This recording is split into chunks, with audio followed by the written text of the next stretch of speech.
పొందుటకు భక్తి శ్రద్ధ ముఖ్యము.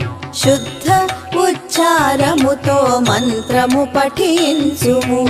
పీఠ పూజ చేసి ఆసనమును సమర్పించుము. తల్లి నీకు శరణంటూ నామావళి పాడుము.